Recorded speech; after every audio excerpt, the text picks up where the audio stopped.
Aloha, welcome to In the Green with BNI. We're so excited to be here with you with another episode of the show. How are you doing, Paul? I'm doing great. It's hot, it's muggy, but you know what? I wouldn't have it any other way. It's beautiful. Well, I'm so glad that you're here, but you look cool. I I'm love that. doing my best. I don't have my green on this week, but I do have my light blue on. Well, awesome. Well, I am so excited to be connecting with Kristy today. She is our guest, Kristy Kennedy Black. She is a marketing person. I love marketing people. Our businesses definitely need this feature. So I'm looking forward to hearing some of her ideas that are creative services. I'm sure. I see what you did there. Yeah. Well, welcome to the show, Kristy. How are you? I'm good, thanks. A little hot too, but welcome to the South. That's what they say. Well, I'm human. Yeah, for a Texan girl, you know exactly about heat in the South. Definitely. Southeast Texas, hot and humid. The best description of the humidity is actually when I was in college, I went on a trip to Ecuador, which is right on the equator in the rainy season, which is super hot and humid. And most people on the trip with us were just dying. I was like, it's feels like home. It's home. This feels like home because, I grew up where half the time you almost felt like you're breathing water because the humidity level was so high, down close to Houston. So. Yes. Well, that's sharing a little bit about you already. Yeah. You already know that. So you almost had a music degree?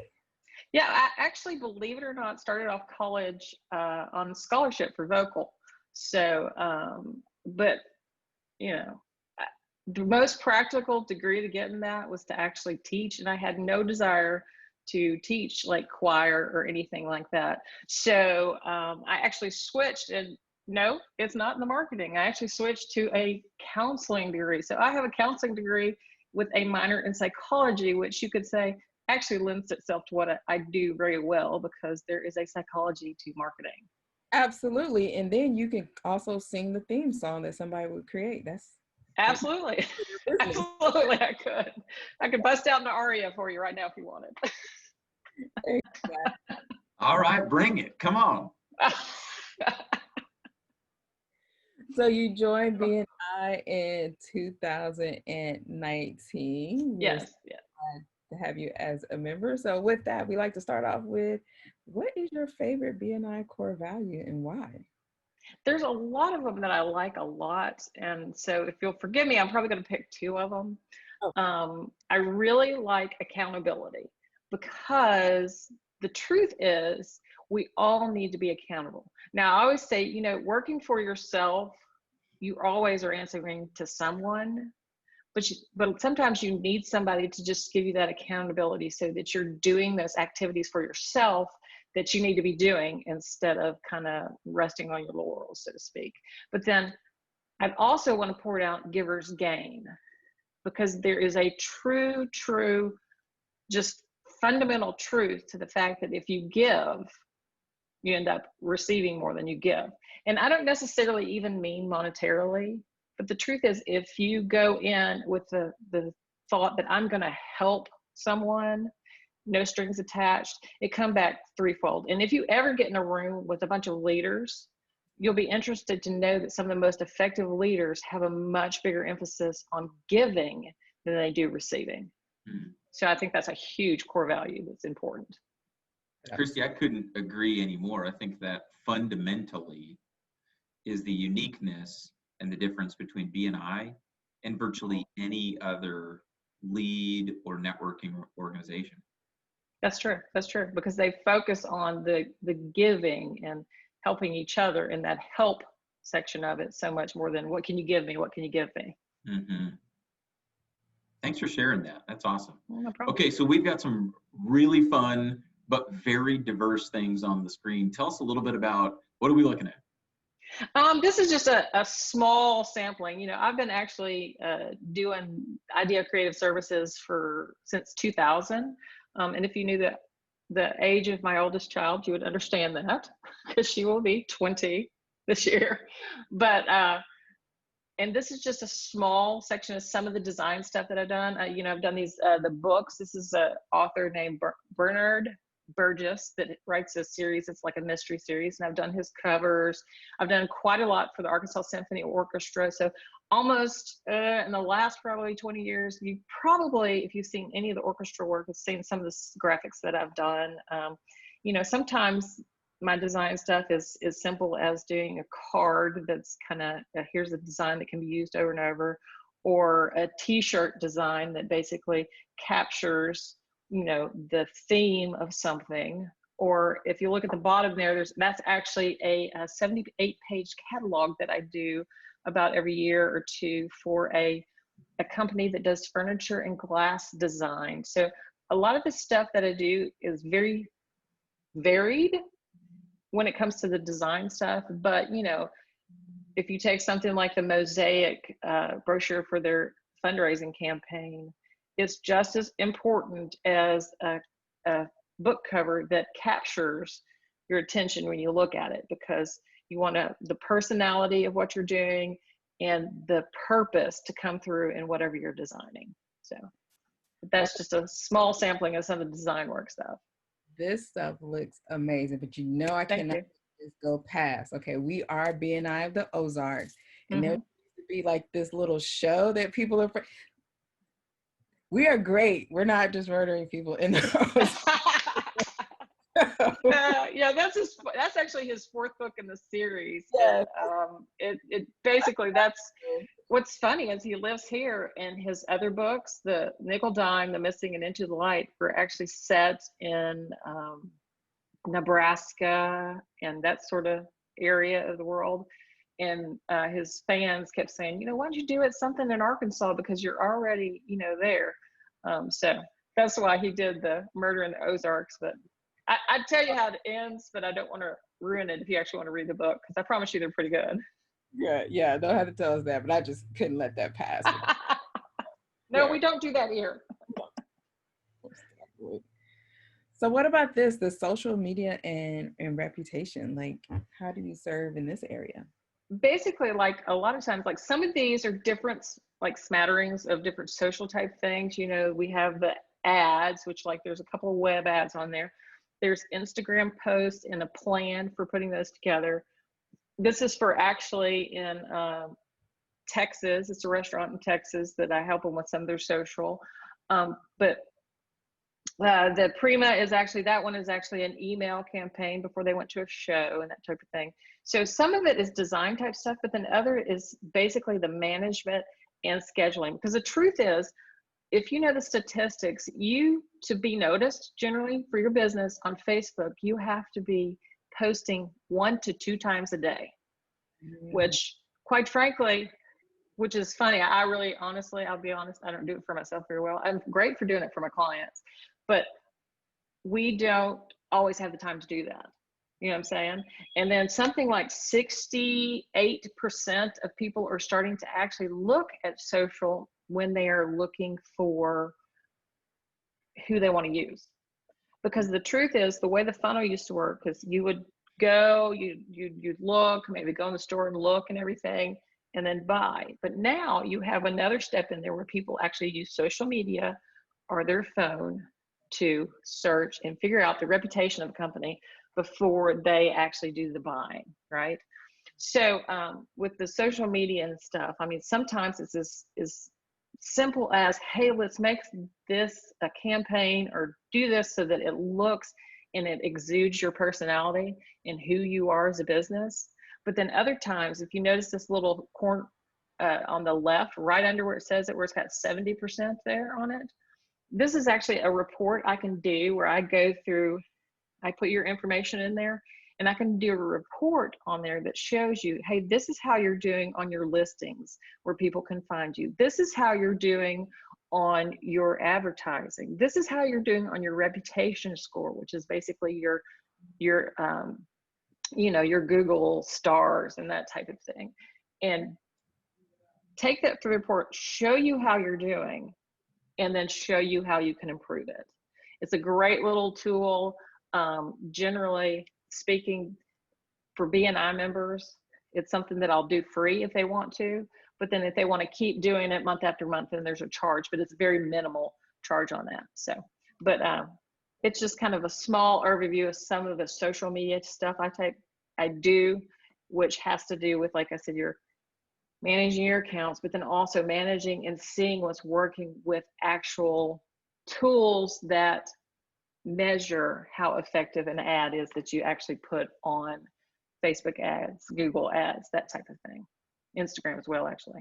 Look at you really living out that giver's game, giving a free service for BNI members. See, BNI members, see, there's perks to being a member that you didn't even know about. That was in the brochure. So absolutely. Thank you for providing that. Mm-hmm. Now, events and designs and marketing. Okay. When I talk about my business, I refer to myself as being a Yoda, as the life coach. So, I'm drawn to this whole Darth Vader. What's the story behind this? That is actually for the symphony. They had a Star Wars concert, which was basically, obviously, the what's his? Oh my gosh, I know the guy's name. John Williams. Thank you, John Williams. But it was all the Star Wars music. So they tasked me. They said, "Hey, we want to have some, large things on Robinson Auditorium, which is huge. I don't know if you've seen the columns, how huge they are there." Mm-hmm. And so I was tasked with basically doing and that's a 6-foot head, by the way. So it's probably, God only knows how tall that is, right? Of a Darth Vader, a Princess Leia, and then we made another one look like a big lightsaber with lights and like wrapped a certain way. So that's what's interesting sometimes when you're doing the event and marketing design. Sometimes what you do to gather information or get people to notice what you're doing is not your straightforward stuff, like doing the huge 6-foot Darth Vader on the column. Or if you'll look on the bottom left here, this is actually a mailer giveaway that looked like a pill bottle that we made look like a really large pill bottle. And it had to do with preventative cybersecurity. So that basically we're saying, hey, this is the medicine you need to keep yourself safe in the cyberspace, It also ends up, doing some more stuff like this is actually the SBS cybersecurity. That is actually a design that I did for a display at a show. Sometimes it's as simple as like these t-shirts. That's with a whole event that they do every year with Arkansas Baptist State Convention. If you notice that little picture below it, that is all 900 kids wearing that shirt, right? Mm-hmm. And then I don't know if you can kind of see, but at the top, there's some large banners as well with that particular design. So sometimes when you're talking event and design, it's not necessarily straightforward. Other times it is, like your poster or your ad. But the most fun ones are the ones where they say, hey, we need to do something that captures information. One of my most fun things I did was actually for one of my clients, Jones Brother Pool Table in North Little Rock. And when they had their 80th anniversary, we did like a little PR push and wanted the news stations to notice. So what we did is we created almost like a little award thing. And I wish I had a picture of it, but I don't. And instead of an 8 ball, it was an 80 ball. So it was basically just a small little something that was created that was out of the box so that people could actually say, hey, what is this? And take notice, so that they would take notice that it was their 80th anniversary. Hearing you explain that now gives more meaning into your name, Idea Creative Services. Like you said, it doesn't sound like you're just giving you, hey, you give it to us and we just print something for you, but you're helping them to come up with these creative ideas to make their event stand out. For sure. Yeah, and honestly, any client that you work with, I like to say I don't do a cookie cutter solution. There's some things that are going to be the same, but the truth is whatever is created and whatever we do needs to actually capture the personality of the business. You need to know certain things. Like I have one person that contacted me a while back, and she says, hey, I want you to market this for me. I was like, okay, who's your target? Who am I marketing to? And she says, I don't know. I was like, well, I'm going to be honest with you. I'm not going to be able to help you until you know these certain things, because I'm not going to hit a target if I don't know what the target is. So I basically said, hey, go back and think, and then we can regroup on this later. And I think it's almost been a year. And just the other day she contacted me and says, hey, I'm ready, But what really blows my mind sometimes is like in that scenario, what happened is she says, I'm so glad you asked me. The last person that did stuff for me, I really don't know what I got. And they're just like, okay, it's this much a month.